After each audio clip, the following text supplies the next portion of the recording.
Good morning, everybody. Do you like how we're piping in the construction noises? Just to make sure everyone knows. Anyway, it was 5 years ago that our family purchased the Chicago Cubs. And as Crane pointed out, at that very first press conference, we laid out 3 goals.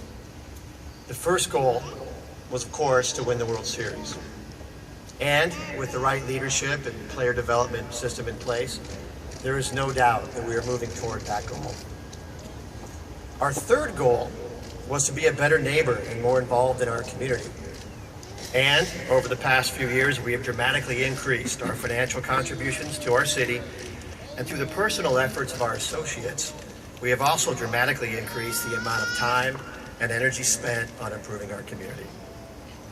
Today, however, we are here to celebrate progress toward that second stated goal, to preserve and improve Wrigley Field.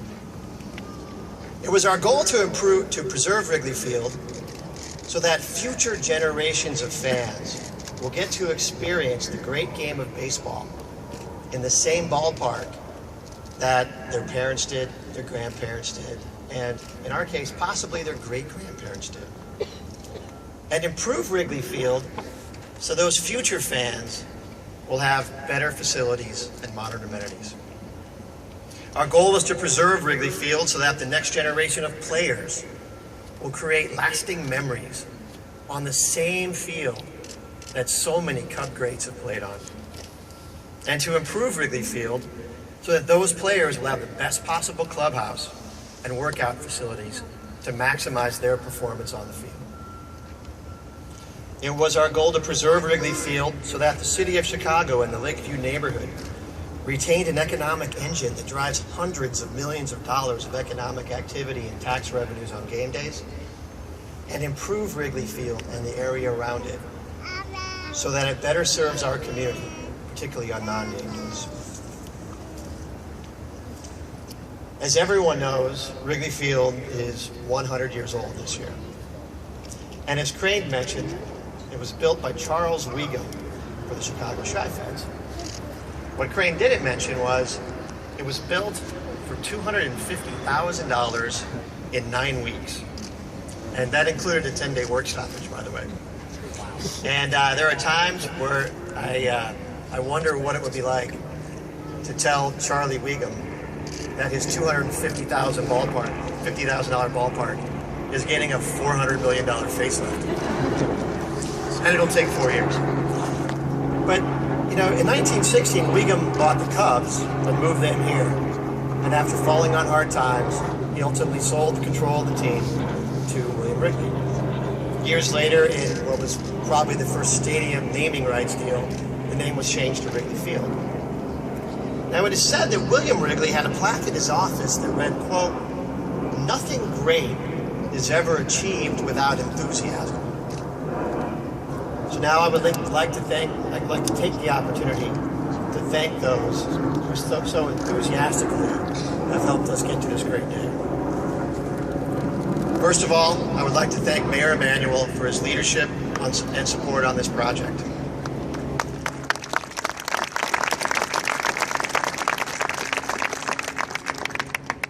The 1060 project, as we call it, will generate over 1,300 new permanent and over 800 construction jobs, as well as keeping thousands of existing jobs in the city.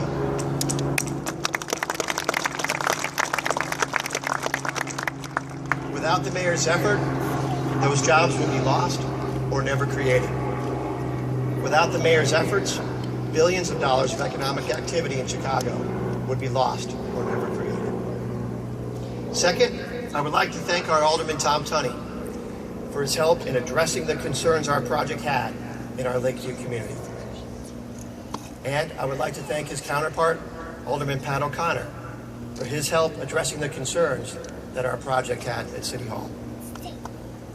I would also like to thank the dedicated professionals at the Chicago Commission on Landmarks and the National Park Service for working tirelessly to help us develop a plan that achieved our goal of improving Wrigley while never losing sight of the importance of preservation. We have recently reached a project labor agreement with the Cook County Building Trades, and on behalf of the family and the team, I would like to thank Tom Villanova and all of our supporters in organized labor for our help on this project.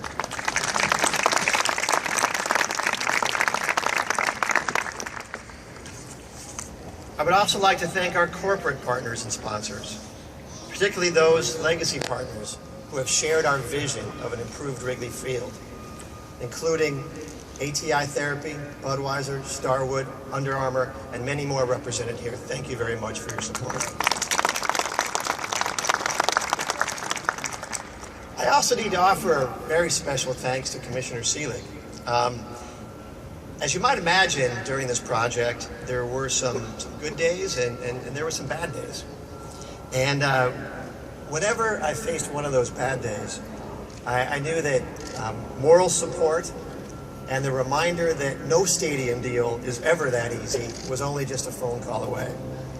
And on those tough days, Commissioner Seelig was always quick to remind me how important this ballpark is to our fans and how important this ballpark is to the game of baseball.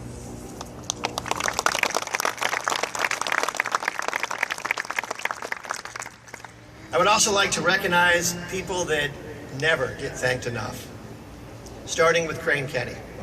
Crane, in particular, deserves enormous credit for driving this project through its many ups and its many, many downs. I would also like to acknowledge Mike Lafrano, who has spent years helping us work more closely with our community and our elected officials to achieve our goal of a better Wrigley Field and to achieve our goal of a better Wrigleyville. I would also like to recognize the hard work of Carl Rice and Steve Jacobson, truly unsung heroes in the project, who have both worked incredibly hard to create this day and help us move forward. And before I go any further, I would like to thank everyone at the Chicago Cubs who also has helped get us to this day.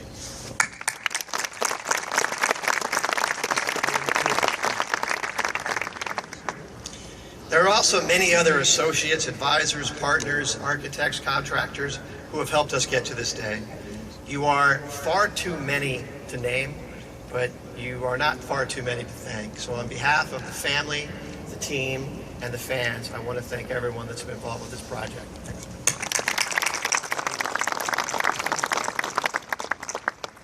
The final thank you, of course, goes to the most important people in this equation, our great Cub fans. From the tens of thousands of people that signed our petitions to the dozens that wrote me more personal notes, I want to thank you for your support. The motto of the 1060 project is building on tradition.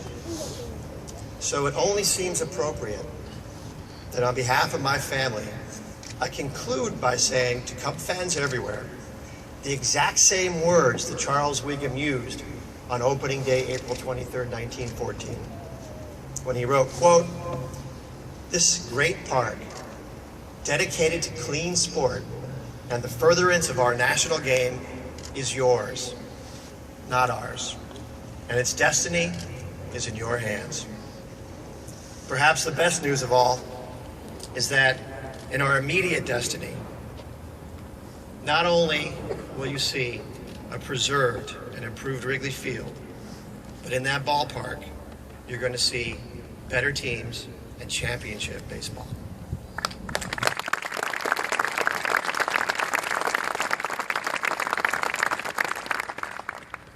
And now, it is a true honor to be able to bring up the person who probably did more to help me through this than anyone else in this process.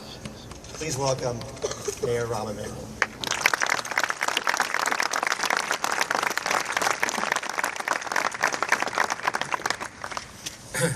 You know, when you're the seventh speaker, you're kind of reminded of what Lyndon Johnson said: everything that needs to be said has been said, it just hasn't been said by everybody that needs to say it.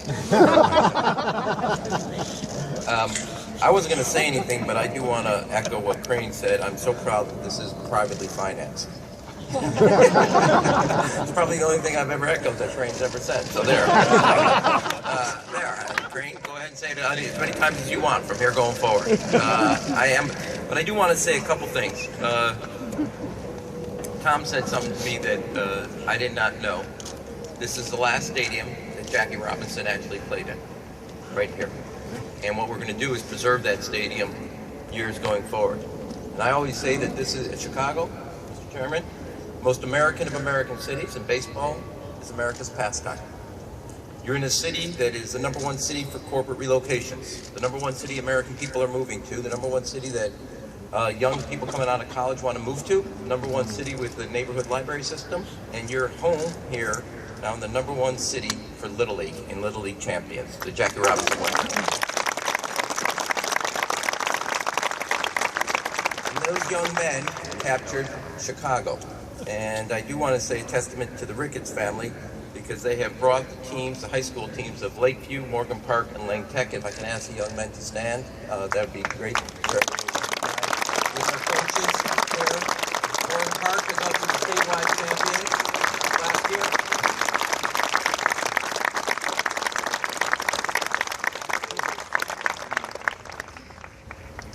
Today is much about looking forward into the future as it is into the past. This is the ultimate symbol of America's pastime, and it is right that it stays here in America's most American of cities. It is part of the history of baseball. Its great moments are etched into the bricks, just as they are etched into our memories. It is this place where Ruth called his shot, the field where Milt Pappas threw his no-hitter, and Kerry Wood threw his 20 strikeouts. Congratulations. The stadium that hosted the Bears and the bleacher bumps, where Harry Carey sang and the Hawk roamed. The home for both legends and locals alike.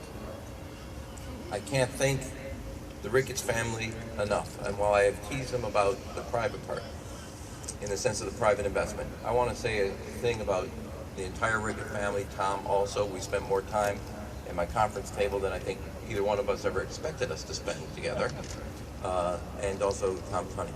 But the Ricketts family, well, we're here today to talk about this investment, the jobs created, the economic development. They have also been a major investment in Lakeview and the entire city of Chicago. Not far from here, we're building a world-class playground for the city of Chicago's children, named after the first female owner, Ms. Donahue. And the Ricketts family have been tremendous in that effort and that investment. It would not be possible without their generosity, that if we're going to build a team to rebuild this stadium, we want to make sure Lakeview also receives that investment. And when the Jackie Robinson team, Jackie Robinson West, played in the national champions and then played in the world champions, we are now making a major investment throughout the city of Chicago in our parks and our fields to make sure our children can not just come here and watch a game, but can dream one day to take this field. And when I called Tom and asked him to make that investment to help us do what we needed to do throughout the city of Chicago in every neighborhood, not just on the north side and not just in Lakeview, without a blink of the eye. Usually you kind of make those phone calls as, can I get back to you? And then your phone, you sit by it and it never rings. Tom said, I'm in, not a problem, work out the details, but we're going to be there. There has not been a single cultural, athletic, or economic piece of I've asked the Ricketts family that they have not, in one way or another, stepped up on behalf of the city of Chicago. And while it's been noted that they came from Omaha, they have been truly invested in the city of Chicago in every aspect, not just the stadium here. And I want to thank the Ricketts family on behalf of the city of Chicago.